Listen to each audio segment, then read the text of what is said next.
Boa noite! Sextou! O nosso encontro semanal no nosso último horário do expediente da semana, às sextas-feiras. Bem-vindos, meus queridos! Quanta gente maravilhosa! Dentistas que eu amo! Rosane, Lu, professor Eric, Rosa, Rô, boa noite, sextou com a Tati, que delícia! Que bom, meus meninos, que bom tê-los aqui. Maravilhoso ter a presença de vocês, agradeço de coração. Muito bem.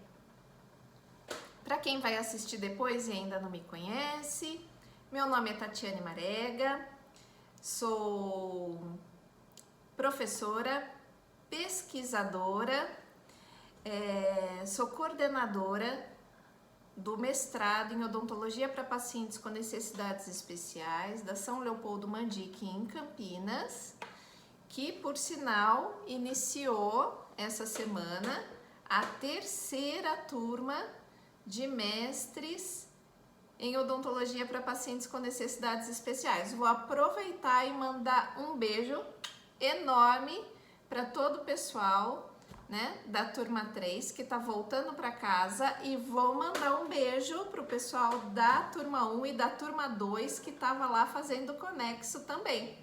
Não é, Rô? Foi uma semana aí de muito estudo, muito produtiva. Então, agora que vocês tenham um excelente retorno, que Deus abençoe o caminho de vocês, né? Que cheguem em casa com segurança e muito bem. Aproveitando, falar que ainda as matrículas estão abertas para a turma 3, porque ainda está nas obrigatórias, está em domínio conexo, dá para fazer em qualquer momento. Então, quem se sentir chamado a exercer a docência, essa é a hora. Estamos aqui esperando por vocês. Do Macapá, professor Eric, que maravilha! Muito bem-vindo, uma alegria sempre ter o senhor conosco. E uma honra, uma honra. Muito obrigada, viu? E do Amapá, nossa, olha, eu tô me sentindo aqui privilegiada hoje. Nossa audiência tá extremamente qualificada. Obrigada de coração, viu? Vou aproveitar para agradecer muito a todos que puderam estar presentes na segunda-feira na Masterclass Dentista Seguro. Foi assim um momento fantástico, onde a gente pôde falar um pouco, discutir um pouco sobre pacientes polimedicados, que é a nossa nova rotina de clínica, né? O nosso novo paciente normal. Então, a gente teve uma aula bastante produtiva sobre isso, e eu tive a oportunidade de apresentar o Safe Dental Practice, que é um curso online, é um programa estruturado, né? Chamo de kit básico de sobrevivência em pacientes sistemicamente comprometidos ou em pacientes complexos, na verdade, né? São 5 módulos, onde primeiro fala de cardiopatias, com 37 aulas, o segundo fala de diabetes, o terceiro fala de oncologia, aborda rádio, quimio, imuno. O quarto módulo fala de pacientes polimedicados e o quinto módulo de exames laboratoriais. E aí tive a oportunidade de mostrar a Tati AI, né? A minha IA é a Tati que fala no ouvidinho de cada um quando tem dúvida. Ela não é um GPT, ela é uma ferramenta poderosíssima, que foi criada por nós e que está sendo orientada, alimentada, treinada, instruída por mim com o meu material científico. Então ela não busca informação na rede, ela segue o meu raciocínio clínico, o meu raciocínio estruturado e entrega sugestões, né, de acordo com o meu treinamento. Depois da nossa live, eu vou postar lá no feed ela resolvendo esse caso clínico. Então a Tati AI resolvendo esse caso clínico, aí vamos ver se ela vai resolver direitinho, hein? Aí vocês vão comparar se a gente falou a mesma coisa e vocês vão se assustar. Vocês vão ver que ela realmente é danada, essa mocinha. Ela fala certinho. Muito bem. Acho que eu dei todos os recados de hoje. Já agradeci. A gente teve as nossas vagas esgotadas do curso nas primeiras 48 horas, então eu agradeço de coração.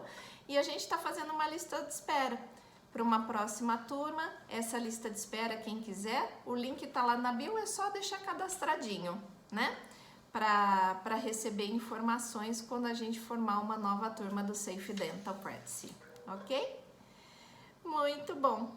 Então vamos falar do nosso caso clínico de hoje? Puxa vida, gente, eu falo que é o nosso novo normal mesmo, né?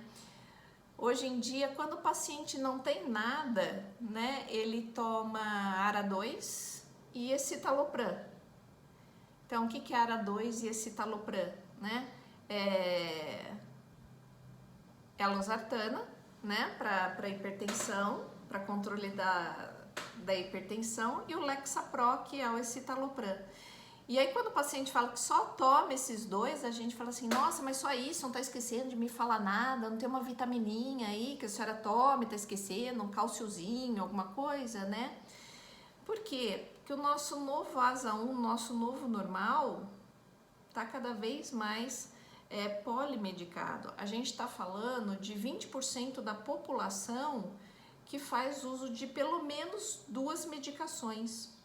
E aí, na hora que a gente fala em idosos, a porcentagem de pacientes polimedicados que sobe para 5 medicações aumenta em 70%.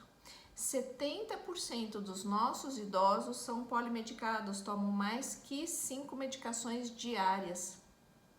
E isso produz uma série de interações medicamentosas que são, assim, às vezes incalculáveis, são gigantes.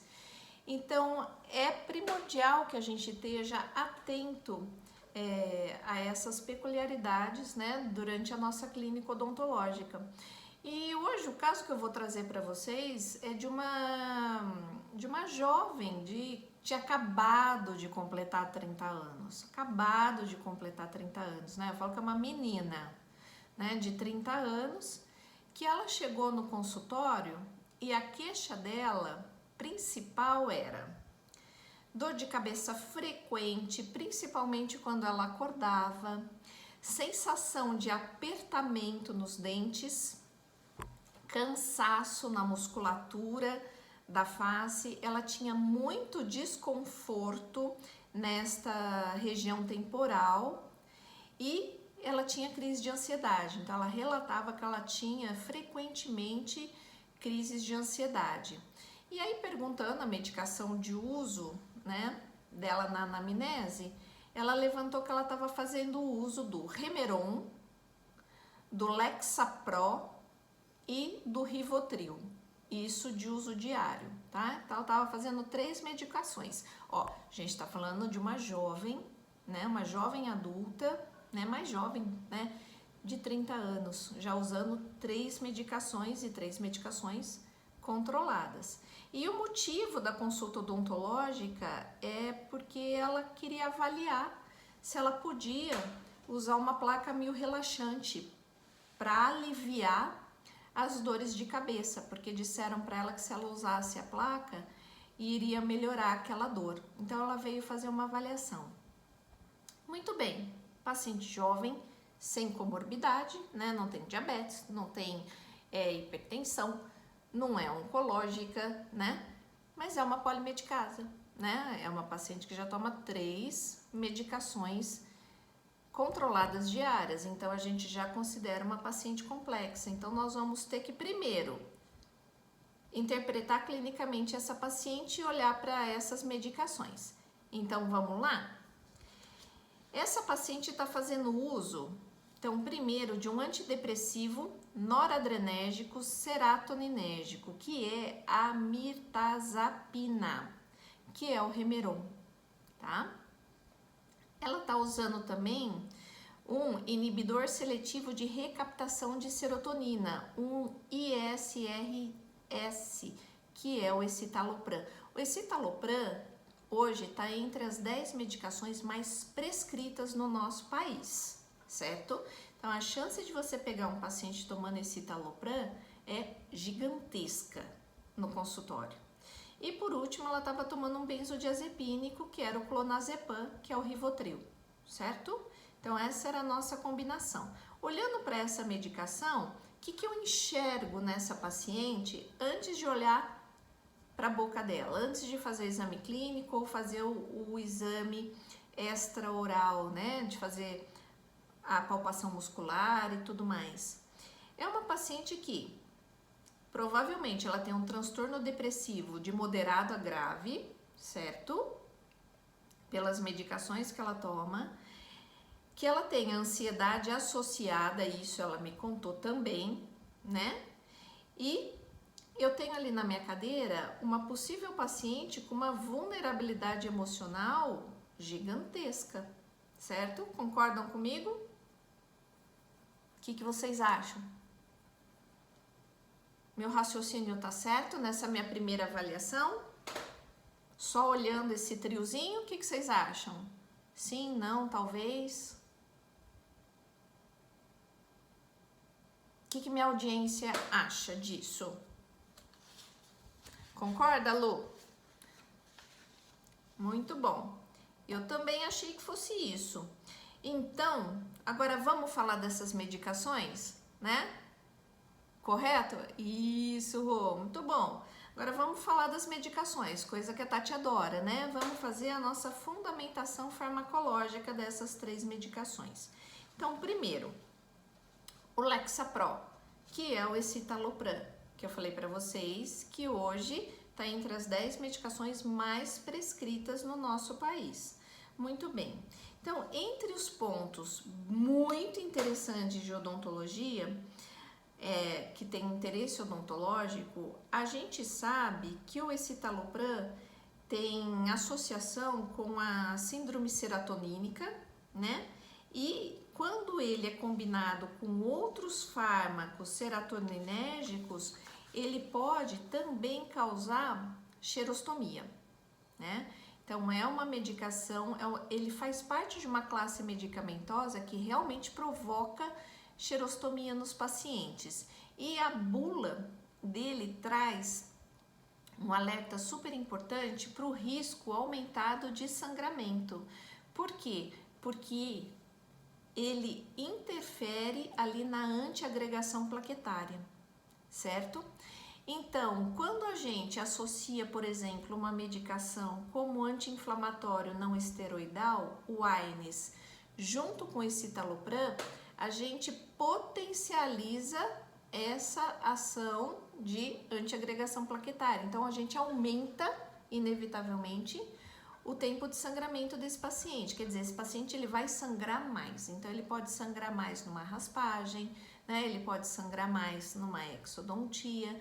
Então, sempre um alerta aí que a gente deixa em se tratando de escitalopram. O paciente toma escitalopram, ele vai sangrar mais. Se a gente associar um AINES, ele vai sangrar mais ainda. A próxima medicação, o Remeron, né, que é a mirtazapina. Não é uma medicação tão frequente para o consultório, principalmente em pacientes jovens.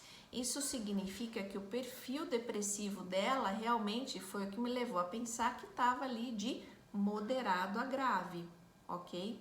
Então, o Remeron, que é a mirtazapina, ela é uma medicação que ela tem um perfil diferente se a gente for estudar essa medicação a fundo.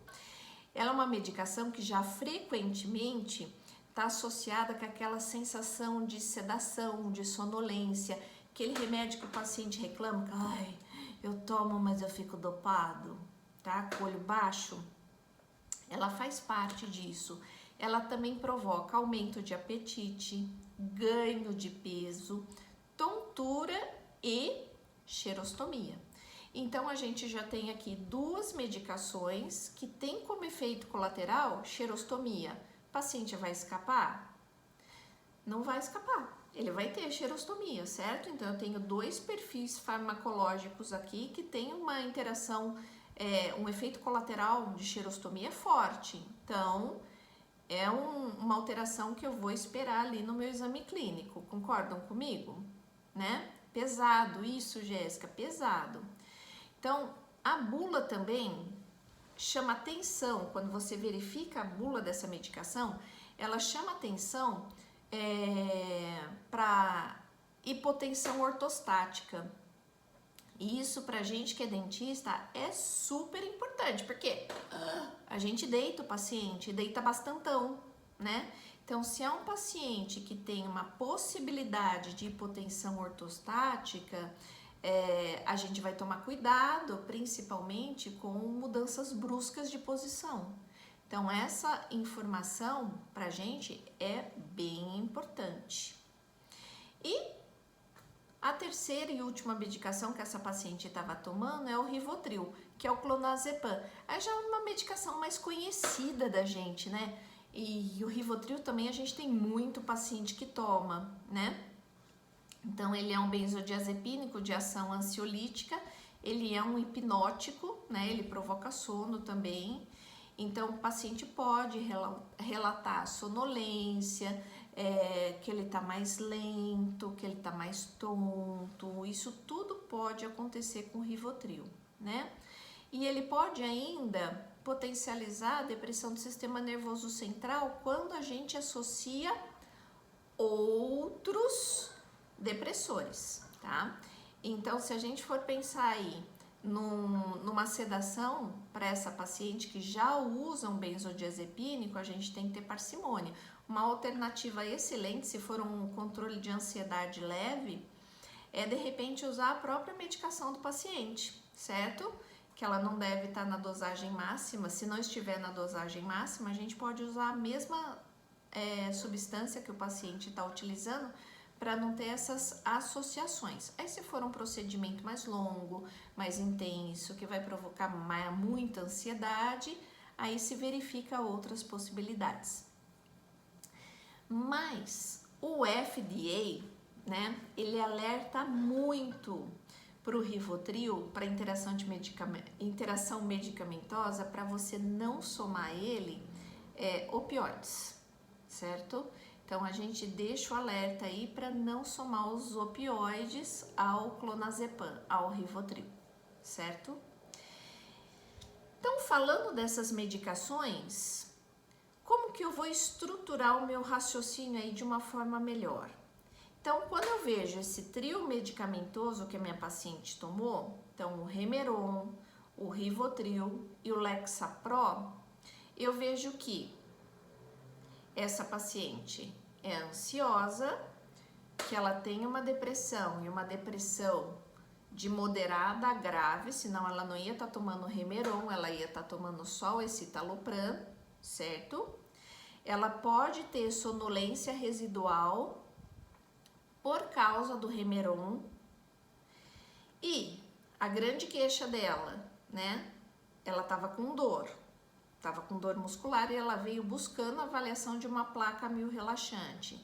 Então, quer dizer que eu posso ter um apertamento relacionado com o estado neuropsíquico dela, super explicável, mas uma coisa que eu alerto vocês, eu posso ter um possível bruxismo associado ao antidepressivo que ela toma, principalmente os antidepressivos da classe dos inibidores seletivos de recaptação de serotonina, esses que são ISRS, como por exemplo o escitalopram. Então eu posso ter sim bruxismo como efeito colateral dessas drogas. E a gente lá na pós-graduação tem trabalhos lindíssimos tratando dessa temática, né? Então, o bruxismo ele pode ser um efeito colateral dessa classe medicamentosa. Então, é esperado que isso aconteça. Então, a gente consegue entender o perfil dessa paciente, ok? Conseguiram acompanhar a linha de raciocínio? Oi, Rafael. Bom retorno para casa. Rafael estava lá na turma 3, no domínio conexo também, né? Beijo, Rafa. Acompanharam o raciocínio? Muito bem. Então, depois desse nosso trio medicamentoso, que a gente falou de todas essas propriedades farmacológicas, vamos entender quais são os efeitos colaterais que essas medicações podem trazer para a cavidade bucal. Então, o que eu já vou preparada para encontrar no meu exame clínico? Necessariamente eu vou encontrar? Não, necessariamente eu não vou encontrar, mas a chance de eu encontrar é bastante grande porque é um efeito conhecido. Então, o que falamos várias vezes, xerostomia. Então, essa paciente tende a estar com a boca seca por causa do Lexapro, que é o escitalopram, e por conta da mirtazapina, que é o Remeron. Então, as duas têm como efeito colateral xerostomia. E esse efeito é ainda mais intenso em se tratando do Remeron, da mirtazapina, mais do que do escitalopram. E clinicamente, a gente sabe que isso vai aumentar risco pra gente, para cárie, para desconforto oral. E outra coisa que a gente sabe também, que paciente que tá com a boca seca tem uma intolerância a ficar com aparelhos intraorais, concordam comigo? Se é o paciente que usa removível ou que usa qualquer aparelho intraoral, que tá com a boca muito seca, não reclama disso? E aí é um ponto de atenção para a gente cuidar disso antes de instalar a placa miorrelaxante, caso ela seja realmente indicada. Entendem por quê? Porque senão a paciente vai lá, faz o investimento na placa miorrelaxante e não vai conseguir usar. Por quê? Vai incomodar, ela tá com a boca seca, tá desidratada. Então a gente não pode fechar os nossos olhos para isso antes de fazer essa instalação, ok? Concordam comigo com esse raciocínio? Estão acompanhando? Acena pra Tati.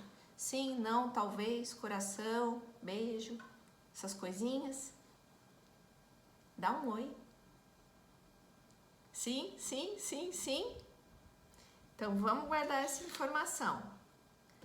Outra, sonolência e queda de performance, né?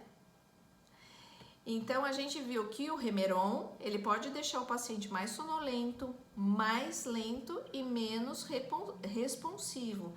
Isso muda a nossa comunicação clínica, né? Bastante o tempo de consulta, e a gente não pode esquecer da questão da hipotensão ortostática, da gente não levantar a cadeira bruscamente, né? Que também é uma propriedade do Remeron, né? Viu quanta coisinha esse Remeron tem? Você não vai esquecer dele. Se o seu paciente tomar Remeron, você vai falar: ai, a Tati falou, né? Muito bem. E ainda, agora tem uma interação que eu quero que você me escute com muita atenção, viu?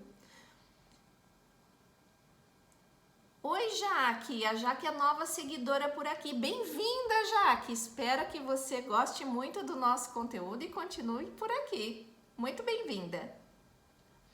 Muito bem. Retomando. Aqui é um conteúdo valioso. Gostaria que você prestasse atenção porque isso é da maior importância. Existe uma interação medicamentosa que é realmente valiosíssima e que a gente deve evitar ao extremo, né?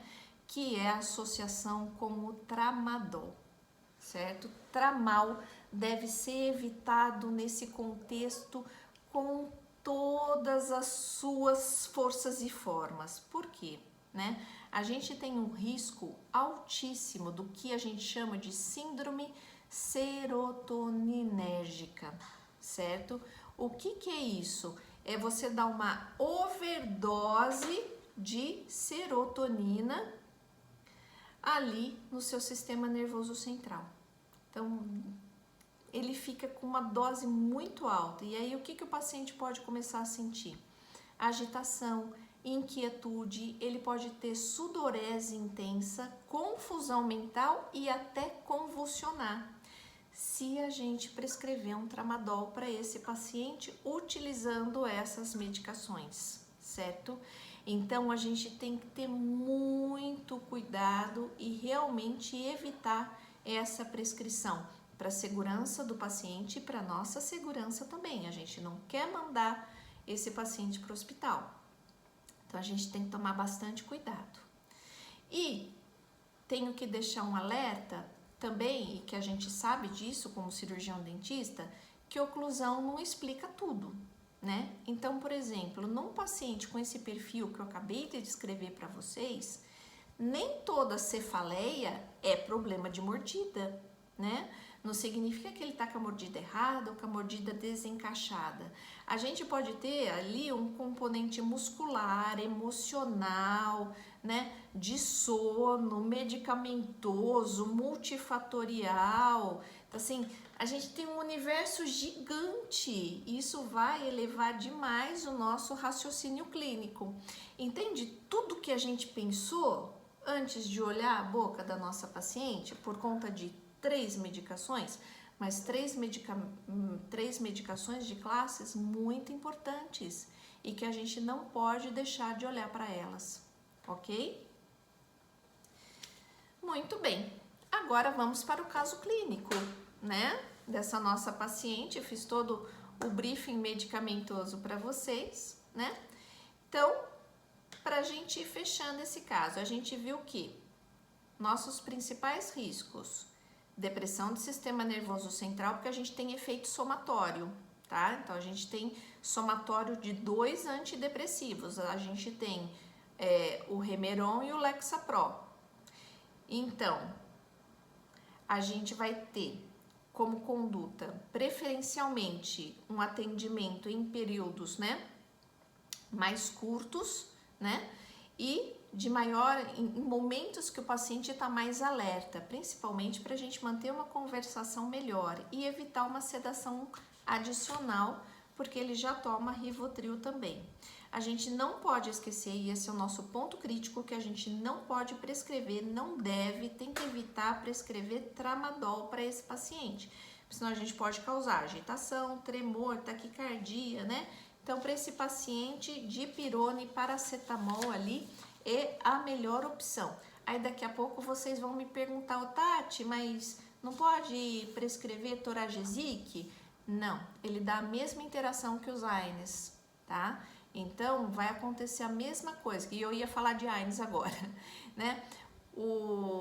Essas classes medicamentosas já reduz antiagregação plaquetária. O AINE também reduz antiagregação plaquetária.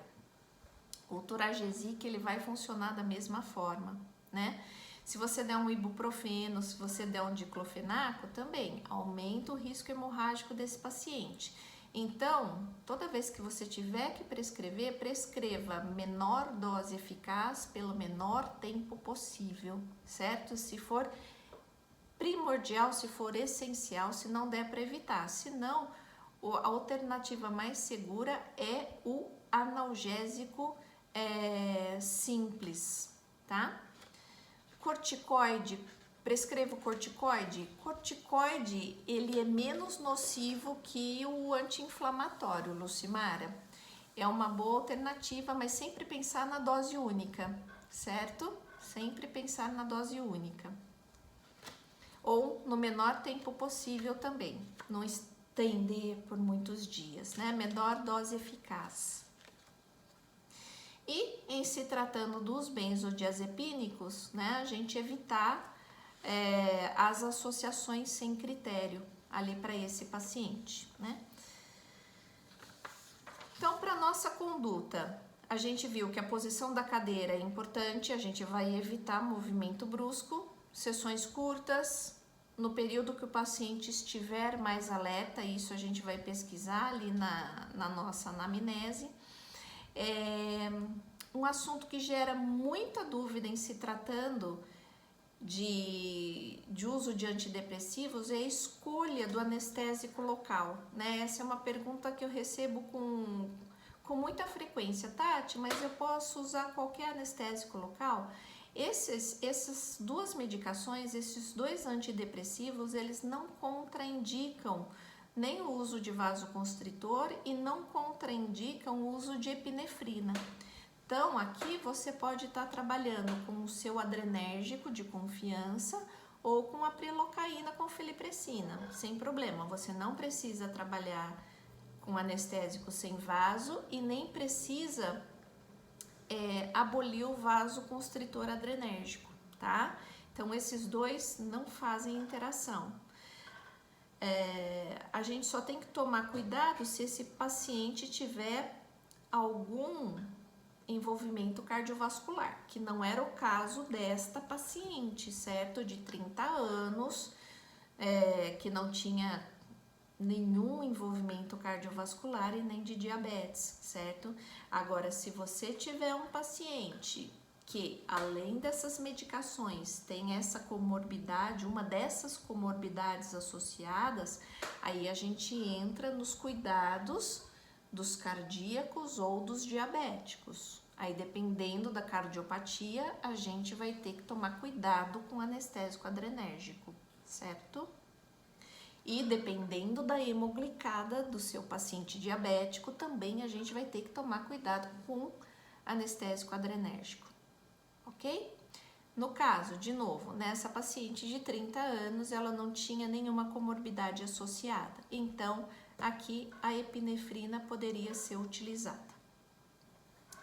E observar os efeitos bucais, né? A xerostomia, e realmente no meu exame clínico estava presente a xerostomia, né? Aumento do risco de cáries, não era o caso dela, ela não tinha cáries, só xerostomia mesmo. Doença periodontal pode estar presente também, no caso da minha paciente não tinha.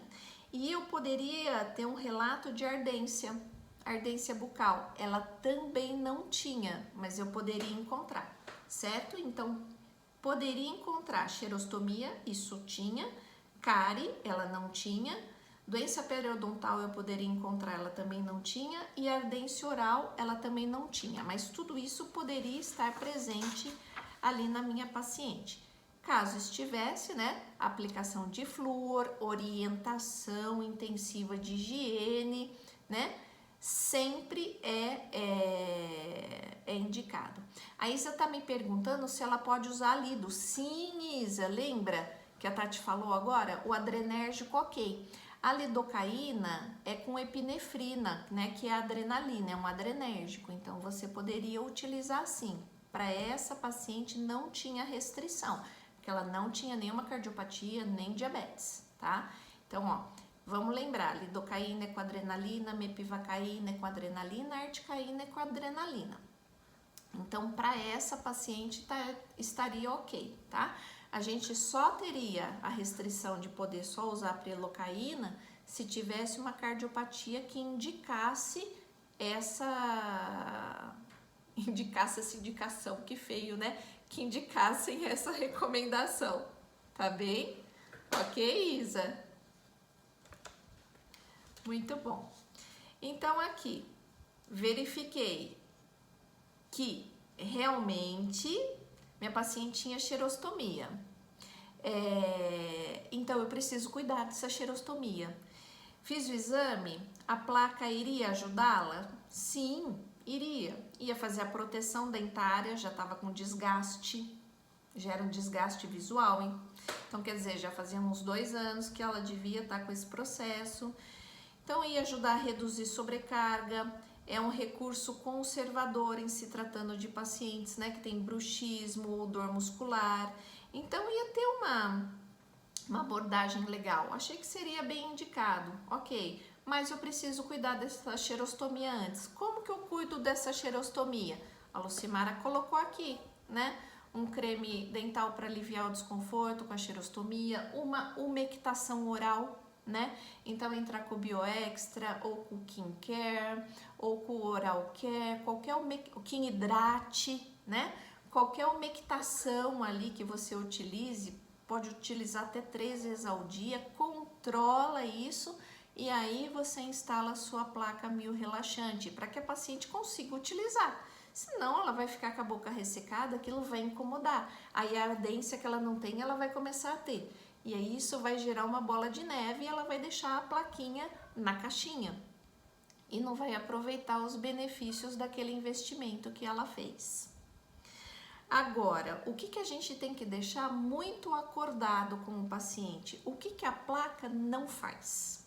A placa não vai curar a ansiedade dela, a placa não vai curar o distúrbio de sono, a placa não vai curar a farmacoterapia psiquiátrica e às vezes não vai curar a cefaleia de origem, porque não necessariamente essa cefaleia está acontecendo só por causa do apertamento que ela está tendo, certo? Pode aliviar, pode melhorar, posso proteger os dentes, posso reduzir sobrecarga, mas pode ser que eu não consiga zerar 100% a sintomatologia dela.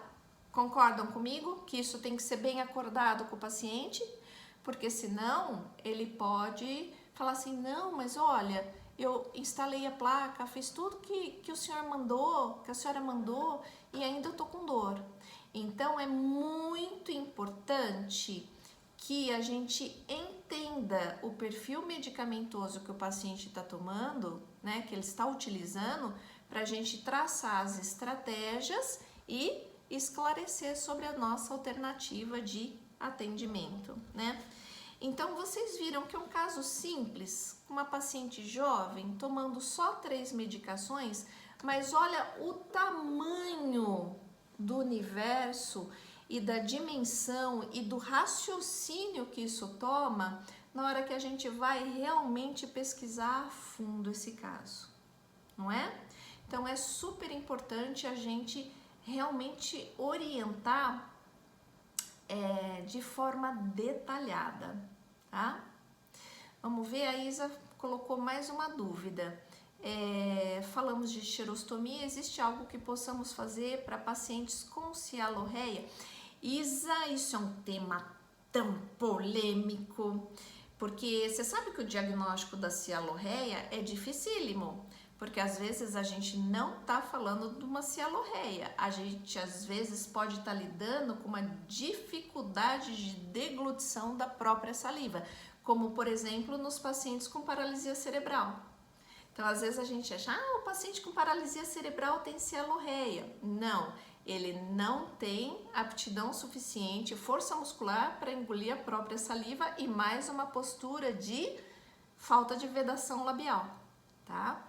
Então, a partir do momento que realmente você diagnosticou a cialorreia, existe a produção de um volume muito grande de saliva e que isso não possa ser orientado ou melhorado com uma fonoterapia, com exercício, aí tem diversas alternativas ali para você estar lidando com isso, tá? Você me falou aqui da laser terapia como alternativa. Da laser terapia, para cialorreia, eu não tenho expertise para te falar sobre isso. Se eu respondesse, eu ia te falar bobagem nesse momento, mas a gente pode ir atrás e pesquisar, tá bom? Vamos juntos, vamos juntos. Aí a gente vai se falando aqui pelo perfil, ok? Muito bem, queridos. Eu espero de coração que vocês tenham gostado desse conteúdo. O sextou, porque a próxima semana é feriado, é sexta-feira santa, né? Dia de jejum, abstinência, tem muita gente que não entra na internet também. E o sextou vai entrar em recesso agora no mês de abril, porque eu também assumi alguns compromissos de trabalho, mas Deus quiser, em maio a gente volta com força total. E não me deixem só, vamos continuar conversando ali pelo direct, vocês sabem que eu tô super ativa, olho todos os dias, então chama lá pelo direct, a gente vai conversando E não esquece, entra lá no link da bio, dá uma olhada em tudo no mestrado, no Safe Dental Practice, ou se você tem alguma sugestão de conteúdo para Tati produzir para esclarecer a nossa classe odontológica, é muito bem-vinda, tá bem? E depois eu vou colocar a Tati AI resolvendo esse caso, hein? Lá no nosso feed, dá uma espiadinha. Queridos, sextou. Um excelente, abençoado final